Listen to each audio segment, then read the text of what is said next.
From the Whiskey Tangent Studios in Marlton, New Jersey, this is Whiskey Tangent News. Hey everybody, this is Ed from the Whiskey Tangent Podcast. We're here to bring you another episode of our Whiskey Tangent News. Woo! Joining me always is Scott. Hey everybody. And I'm going to tell you what we're going to tell you, and then Scott's going to tell you what he tells you. Right. All right. That's how it works. That's what we do. Good synopsis. Yeah. So the news stories, of course, we have news stories because it is the news. We're going to have about 6 stories on industry news. We got 3 stories dealing with sports and entertainment and 2 true crime. Yeah. Sometimes funny, sometimes sad and tragic. Yes. So I won't give any real emotion right now. I'll just say, and true crime. Right. After the stories, we're going to tell you about new whiskeys that you can buy this month, including some whiskeys of the future. Future.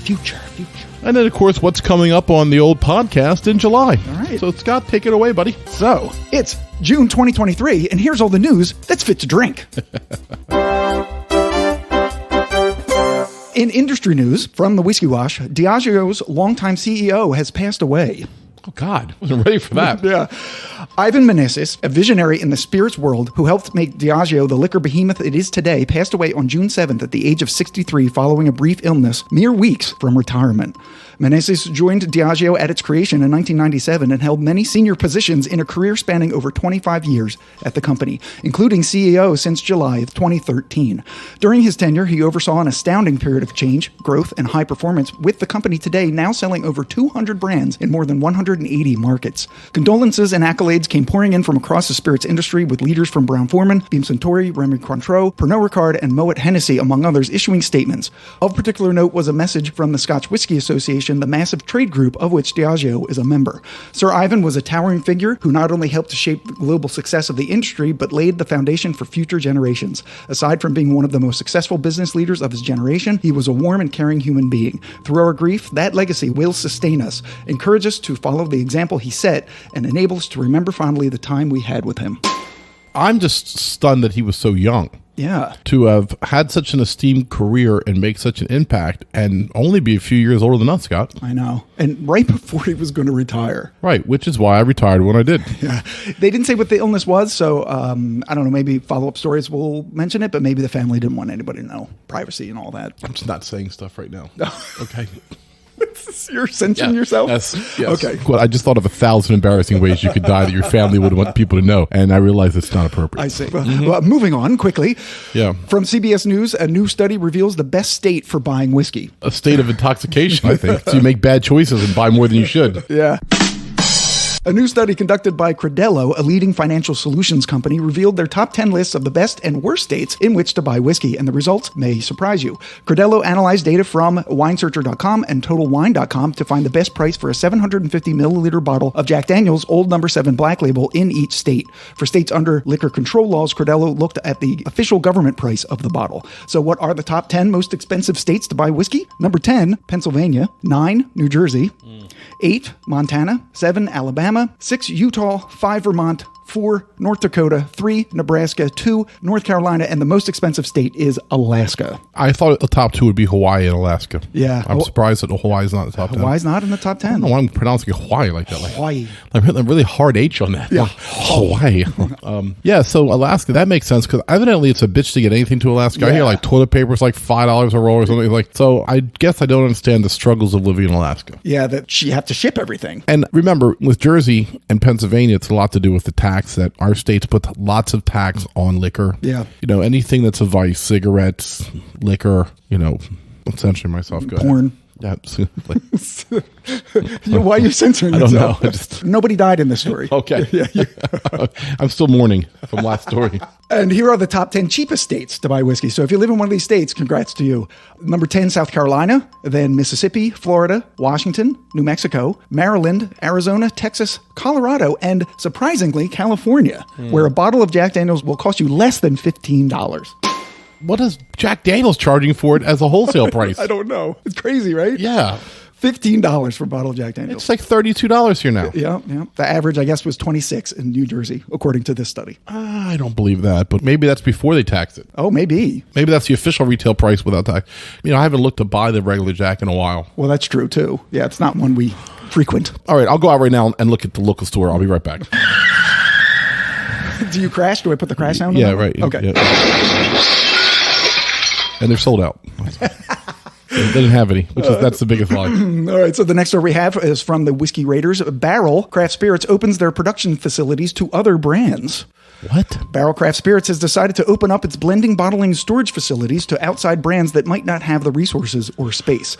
Says founder Joe Beatrice, our contract bottling expertise and barrel storage are now available for craft distillers, which saves time and energy and allows them to focus on growing their brand. Our rick house exudes the original craftsmanship on which the regulation of Kentucky bourbon was built and provides a historic touch for aging whiskey. The facilities are located in Jeffersontown and Shively, Kentucky, and are just a stone's throw away from downtown Louisville. The rick house itself can hold 18,000 barrels with 42 ricks on 5 levels, where distillers can find unique casks in a variety of locations, each with a separate character. Brands interested in working with Barrell Craft Spirits can contact the producer by emailing contact@barrelbourbon.com.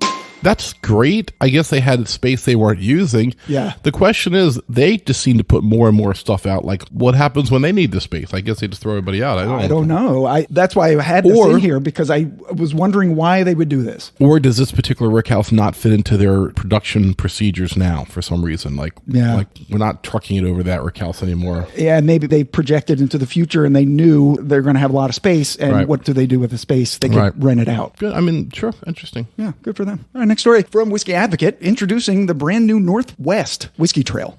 It's not usually necessary to carry your passport when exploring the world's whiskeys, but the newly launched Northwest Whiskey Trail covers 2 U.S. states, 1 Canadian province, 540 miles, and at least 1 ferry.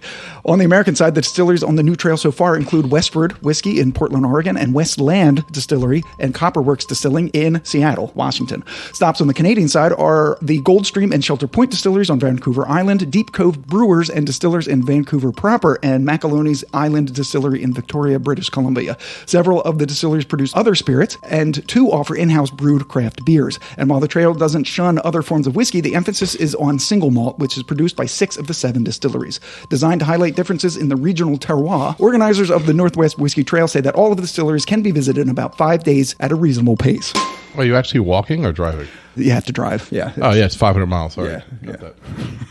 You said leisurely pace. I'm like, that threw me off. That's another place that we haven't been. That's another trail we haven't. It'll be a long time before we do that. A long time, yeah. The next story is from foodandwine.com. Fireball introduces a barrel-aged expression. Okay, I'm listening. Yes. The popular but not really a whiskey brand, Fireball, is on a mission to make this Father's Day less boring by releasing its first ever barrel-aged version they're calling Fireball Dragon Reserve. Whereas Fireball's regular cinnamon whiskey promises to taste like heaven and burn like hell, the new Dragon Reserve is for those who prefer a more refined sip. Aged approximately 3 months in dragon-charred barrels, which aren't really a thing, but apparently means just ex-bourbon barrels whose actual char levels have not been revealed. Fireball Dragon Reserve maintains the spicy flavor of real cinnamon, but with the additional undertones of smoky oak. Dragon Reserve will be bottled at the usual 66 proof, but only 618 bottles, in honor of Father's Day being June 18th of this year, are being sold online for $20 starting on June 16th, which is today when this episode comes out, so you can't possibly get it in time for Father's Day. This doesn't make any sense to me at all. Okay, so they aged it, but it's still bottled at 66 proof. Like, the fascination with this thing is just beyond me. I was ready for them to come and be like, and also it's 87 proof or something. Yes. Like, I was going to listen. Yeah. I wasn't probably going to like it, but I just don't consider it whiskey. I drank a Mick Ultra yesterday. I don't consider that a real beer. It's just something to, like, wash my wings down with. You know what I mean? Yeah, you don't, and we don't, but people do. People go, I'm going to have some whiskey, and then they're drinking Fireball. Right. It's like, it's annoying. Yeah. We had that other story a couple months ago where they were passing off bottles of malt beverage as the whiskey just because they didn't say whiskey on it like they did with their other bottles. Otherwise, it was identical label. Right. So they had like beer-based Fireball. Right. And now they're trying to come out with this just to make us forget that you're just shady. Yeah. I mean, I like the dragon because I like dragons, but I ain't drinking that shit. Right. And we always thought dragon char should be a thing, but it's not. Yeah, it should be like the highest level of char, like extra char. Almost the barrel's almost falling apart. There's usually 5 levels of char, and most companies stop at around 3. Yeah. So maybe they took some old bourbon barrels and recharred them, and that's what they're calling dragon char. I don't know. Yeah. But who's surprised that they're using an inappropriate term? Yeah. Just making shit up. Yeah. Literally nobody. Like crickets. All right, so the next story, the last story in industry news, ASCOT Awards have revealed their best in category and best in show whiskeys. Mm-hmm. So I only have the American ones and the ones that are particular to us. Right. And so the best bourbon was E.H. Taylor's Barrel Proof bourbon. Okay. I mean, we haven't had E.H. Taylor in a while. It was hard to find, and when I did get it, it didn't blow me away. So. Yeah, it's one of those Buffalo Trace hard to find ones. And everyone loves it. And I've had some I really liked it, and I've had some that just left me flat. Yeah, it's very uneven, a brand. Especially for how hard I had to work to find it, and then I overpaid for it, then I'm like, Yeah, that's right. The best rye was Stellum Rye Fibonacci Blend, number 1. We agree with that. It's astounding whiskey. That's the best rye I had this year. Yeah, the best wheat whiskey is the Journeyman Corset's Whips and Whiskey, which, of course, we're fans of that. We had that agree. on the wheat episode. One of the best whiskeys I've had this year as well. The best American whiskey was Jack Daniel's Triple Mash, which we also featured. And I enjoyed it a lot. I thought it was a tremendous effort on their part. And the best in show from those, for the second year in a row,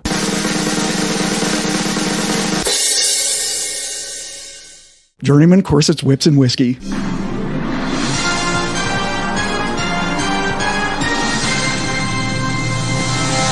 Won again. Wow. Impressive. It's amazing. If our Journeyman episodes and the ASCOT Awards haven't convinced you to try Journeyman, especially the Corset Whips and Whiskey, you're never going to try it. Yeah. I mean, that's the one to try. Cask Trent, if you can get it. Yeah. And if you're wondering when the San Francisco World Spirits Competition reveals their major awards, it's the day after this episode airs. So we'll report on that next month. Yeah, that'll be out in July news, okay? Right. So in sports and entertainment news. Yay. From the Whiskey Raiders, fans are worried about Conor McGregor's drinking. Well, I noticed he punched out a mascot. Is that what you're going to talk about? Oh, no. Did he? No, that's not what this is about. Jesus. Okay, go ahead. Yeah. A video of Conor McGregor swigging whiskey and Guinness circulating on social media has his fan base concerned that he's been prioritizing drinking over strict training regimen, given the fact that the fighter is slated to go toe-to-toe in the ring with American lightweight fighter Michael Iron Chandler later this year. He's just drinking and not training anymore, one Twitter user wrote, but others leaped to his defense, commenting that Conor is a fun person to be around. People should stop confusing showmanship for his actual personality.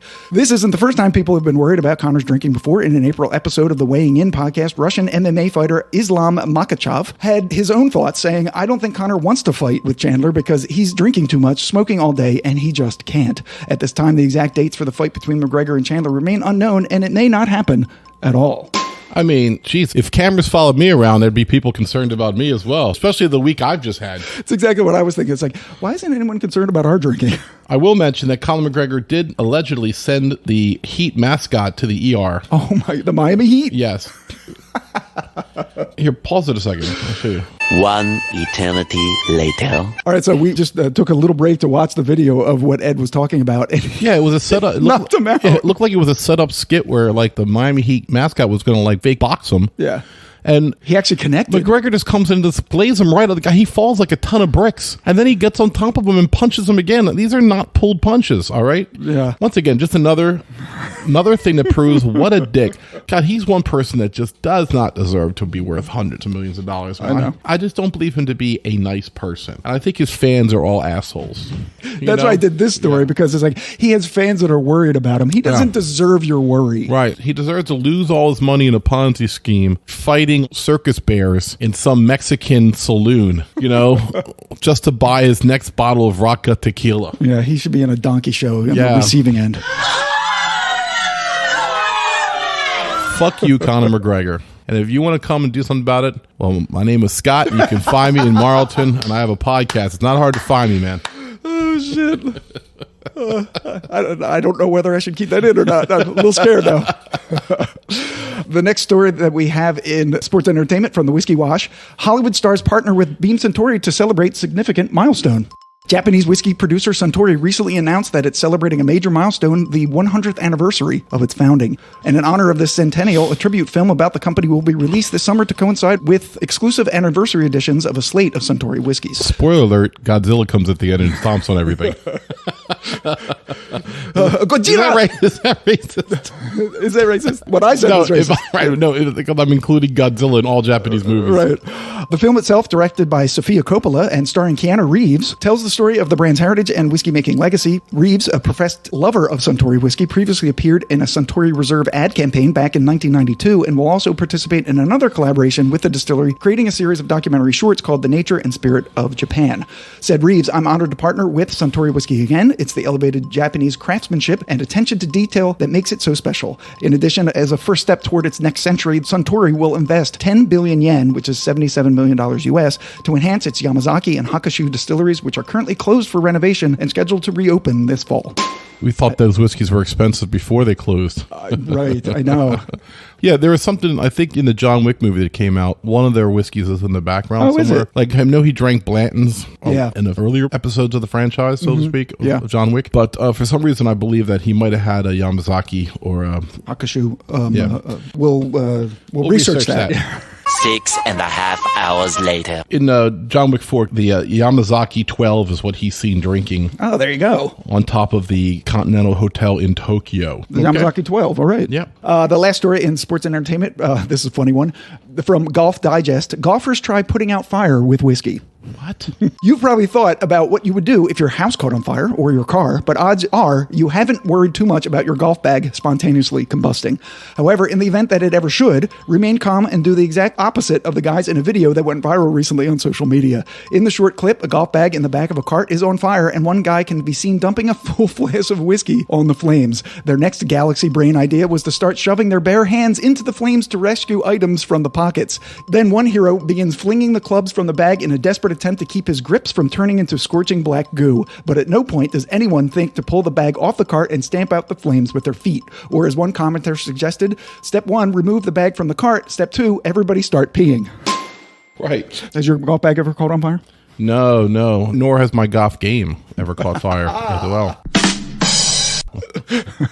But the one thing about fire, when it does happen, people panic. Like, Yeah. you have to react quickly to a fire. Yeah, Like, obviously that's what these guys did. you know, like, I love in the movies when I watch people react so slow to like their curtains catching fire that it ends up engulfing the whole house. The real question, though, is to everyone listening: where's your closest fire extinguisher? Do you know? And I know mine is. And where's yours at? It's in the storage unit. Oh my God! You could burst into flames by the time you get all the way down there for it. It should be the kitchen. Well, that's true. Usually the apartments have their pantry near the kitchen, Yeah. but in my apartment it's not, so they put it in there. That's how big his apartment is. Pantry's like in another section. Not even that. It's not that big. His pantry's next to the servant quarters. Yeah, I do have 3 bathrooms. That's true. Okay, so in true crime, from Mobile News 24/7, man nabbed for concealing drugs in whiskey bottles. A Tanzanian man was arrested at Indira Gandhi International Airport in New Delhi for smuggling cocaine by mixing it with liquor in whiskey bottles. After arriving from Addis Ababa, he reported to customs officials that he had nothing to declare, but upon searching his baggage, they found 3 whiskey bottles. The liquid inside the bottles was unusually viscous and cloudy for whiskey. A canine squad was brought in and indicated the presence of narcotics. Upon opening the bottles and subjecting them to a test kit, it detected cocaine. Apparently, dissolving narcotics in alcohol is a new smuggling method, since alcohol can be evaporated off, leaving the dissolved substances to be recovered. That is one of the stupidest things I've ever heard in my life. I know. When I was a kid, 15, I wanted to drink with my friend on the beach. So we had a bottle of Seagram 7. We stole it from my aunt's house. She was like 80. She shouldn't be drinking it anyway. We were doing her a favor. But we got some 16-ounce glass bottles of Pepsi. We dumped or drank 3 ounces out of each and poured in the whiskey. Yeah. And then took them down to the beach, right? Okay. But he wanted to try one with lemonade. So then we dumped all the soda out and he filled it up with lemonade and whiskey, which is pretty much as stupid as what this guy did. Because if you're drinking a Pepsi bottle with lemonade in it, you're pretty much giving it away that it's not Pepsi anymore. So that's just that's what it reminded me of when I looked at him and go, yeah, you're a real genius. You know that? But we didn't get caught. We just dug a hole and put the bottles in there with some ice. They let kids drink back then. It was the 80s. Yeah, no, not on the beach. But we got crushed, I got to tell you that. I mean, if I day drink on the beach now, I get extra buzzed. We were out in the sun, dehydrated. Yeah, I don't know who was watching us back then. A terrible job by my parents. So the last story we have in news, and then we'll get through all the whiskeys that are out this month. From the Whiskey Riff, overconfident drunken man brags to police about the murder he committed. It's the dumbest guy. A cop's body cam recorded a wild scene as it unfolded during the investigation of a stabbing murder of 44-year-old Adrian Ellingford in the town of Chelmsford, England. Authorities were searching a house and surrounding area for clues when the world's dumbest criminal walked straight up to them and started running his mouth. Marek Hecko, 26, approached the officers while drinking from a bottle of brandy. Appearing at first as if he was just a curious day drinker, Hecko ends up saying some very, very incriminating things. Quote, "I know what happened. I know the people that are involved. I'm not going to tell you what happened, and you need me to figure out what happened. I know that some guy came here and he fucked up some guy. You're going to think it's me, but it's not going to be me because you have no proof." Unsurprisingly, he was arrested and put on trial for Ellingford's murder. The motive? A classic story of revenge on an ex-girlfriend's new boyfriend. You see, the victim was a married father of 2 having an affair with Marek's ex on the side. Obviously, that doesn't mean he should have been stabbed to death, but it does add another wrinkle to a very weird tale. Marek was convicted and sentenced to life in prison and will serve a minimum of 26 years. Wow. He is dumber than the cocaine guy by a little bit. I mean, what are you doing? You got away with it. Like, you're walking around at the place where it happened, and the cops are there, and you walk up to them? My God. I mean, maybe he had some guilty conscience or something. Yeah, I mean, that has to be it. Like, he wanted to be caught. That's why he was drinking. Right. He was sad. Yeah. Or he could just literally be that stupid. We don't know. Right. We might be giving too much credit. Yeah. All right, so that's all the news, and here's all the new whiskeys that you can buy this month. The first in the list is the Clermont Steep American Single Malt. This came out like literal days after we recorded the last news. Right. So this is made by 8th generation master distiller Freddie No, the first American single malt from Bean Suntory. Oh, wow. What's it called again? It's called Clermont Steep. Strange name. Strange name. It was distilled in a column still and aged in barrels that were toasted and charred only to level 1.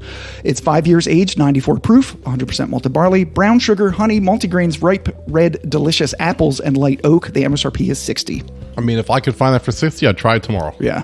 I would love to have an episode where we compare their American single malt to Jack Daniel's single malt. That'd be a great episode. Scott's obsessed with the fact that He can't get the damn fucking he can't thing. find the Jack Daniel's American single malt anywhere. It's stupid. And we read an article on the news talking about how it was going to be available mostly in duty-free overseas markets. And then supposedly we were told, no, though. It'll be released in the American market too, but we haven't seen it. I haven't seen it, no. The second whiskey is Hirsch, the Single Barrel Double Oak. This is the new single barrel release that's a blend of bourbons of 2 different mash bills that were then further aged in used bourbon barrels. 92% of it is an 8-year, 7th month, 72% corn, 13% rye, 15% malted barley bourbon, and 8% is a 3 years, 7 months, 74% corn, 18% rye, and 8% malted barley bourbon. It's 127.8 proof, and the MSRP is $99. Yeah, that's about where it should be. Yeah. I bet you it's a good whiskey. With our experience with Hirsch, they know what they're doing. Jack Daniel's single barrel proof rye. Brown-Forman has released its first barrel proof version of his regular single barrel rye. There's no age statement. It's anywhere between 125 and 145 proof. 70% rye, 18% corn, 12% malted barley, rush of spice, black pepper, rye, cinnamon, baking spices, butterscotch, and caramel. MSRP is $60. What? That's a great price for that. Great deal, right? I'll definitely buy that. We'll never see it at 60 probably. The next one I have is Russell's Reserve 13 year. This is their third release. So 2 years ago, Russell's Reserve launched a 13-year-old bourbon, and the whiskey world went bananas. And each year since, they released a new version. This one is 114.8 proof, 75% corn, 13% rye, 12% malted barley, which is the regular Russell's Reserve mash bill. Spice forward with cherry skins, raisin, plum, tart, strawberry, molasses, clove, prunes, cinnamon, tobacco, and balsam fir incense. The MSRP is $150, but I'm already seeing it for $500 on the secondary. Yeah, we won't have that. Yeah, unfortunately. Jacob's Pardon, small batch number 3. This is a light whiskey. Nice. Aged in new uncharred oak for 18 years. It's 142.5 proof.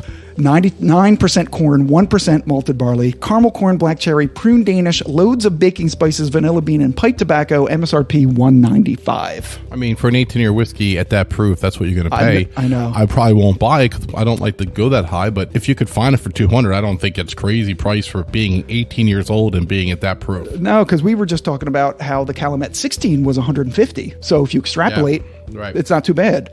You know who would buy it? Doug. Hey, Doug, if you're listening, Yeah. get some, we'll come over. Doug's like, I already got 2 of them. Yeah. Totally. Yeah. Totally. Okay, so as Ed alluded to in the intro, I've identified some new whiskeys that are coming out this month that are sort of like what we talked about on our Fruit Your Bourbon episode. Right. So these are new expressions that use different grains, blends, finishes, and or woods to age them. The first one I have is Chattanooga Experimental Batch number 31. We haven't talked too much about Chattanooga whiskey on here, but Chattanooga whiskey's new experimental release is a high malt bourbon made from stone ground red, white, and blue corn varieties. Okay. So it's 28% red corn, 28% white corn, 16% blue corn, and 28% malted barley.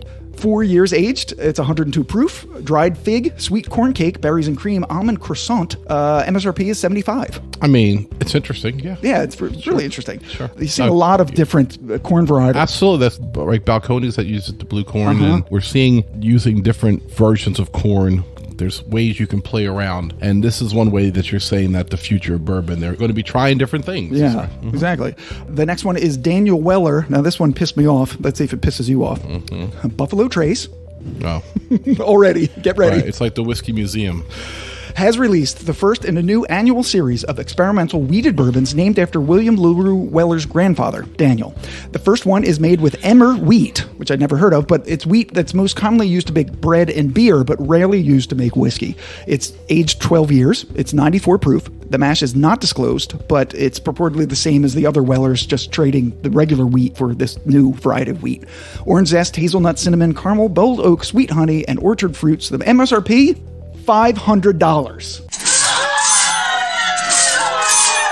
Do we need another Weller expression that we can't get that's already overpriced? It's absolutely fucking ridiculous. What can you buy from them? I don't know. What can you buy from Buffalo Trace? Like, even their base expression has become rare. It's ridiculous. As much as we get mad, there's not a lot of Larceny Barrel Proof around. There's plenty of Larceny. We can't get Eagle Rare. We can't get Antique Weller 107. I mean, you can get them, but nowhere near their price. Not 110 or 100. We're talking about $399. It's absolutely insane. And like, it's okay if it came out and it was $150. It's 12 years, Right. 94 proof with a new wheat and everything. Makes it special. But no, they're pricing it at $500, and it's not like it comes in like the decanter or something. It's just the regular bottle. Right. It's $500, which means in the secondary market, it'll be around, $1,200, $1,500. So compare that to this. Okay. So this one is Rabbit Hole Tenniel, it's called. To celebrate their 10th year anniversary, Rabbit Hole has released a new expression, a blend of their Cave Hill, which is a 4-grain triple malt bourbon, and their High Gold, which is a high rye double malt bourbon, which was then finished in a toasted char level 1 barrel and bottled at cask strength. It's 108.8 proof. There's no age statement. The mash is not disclosed, although we do know the mashes of the two other whiskeys. 70% corn, 10% malted wheat, 10% malted barley, and 10% honey malted barley. That's the Cave Hill. And the High Gold is 70% corn, 25% malted rye, and 5% malted barley. So baking spices, stone fruit, toasted nuts and almonds on the nose, oak, tobacco, nutmeg, cumin, and vanilla on the palate, and custard, allspice, and mint on the finish. And the reason why I said crystal decanters the last time is because this one is bottled in 939 crystal decanters, and they're available at an MSRP of $650.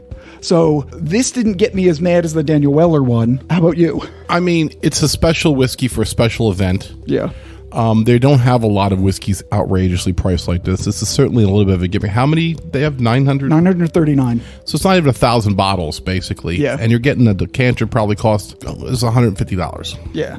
So now you're talking about a $500 bottle. No, it doesn't bother me that much. I won't buy it, but it's such a small release. It's more like a token gesture.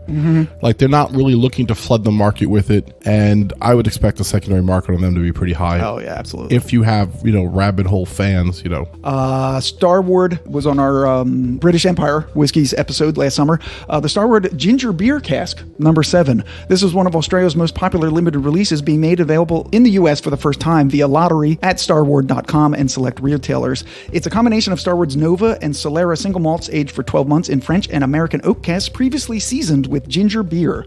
Both of us are really big fans of ginger beer. Absolutely. Dark and Stormies. 96 proof, no age statement, 100% malted barley, spice, and ginger candy, along with orange, hot mulled cider, caramel, vanilla, and some rum raisin ice cream. $100. Yeah, all right. Yeah. It's limited release. I'm not that interested. No, I'm not either. If somebody had it, I'd love to try it, but I won't go wait in line for it.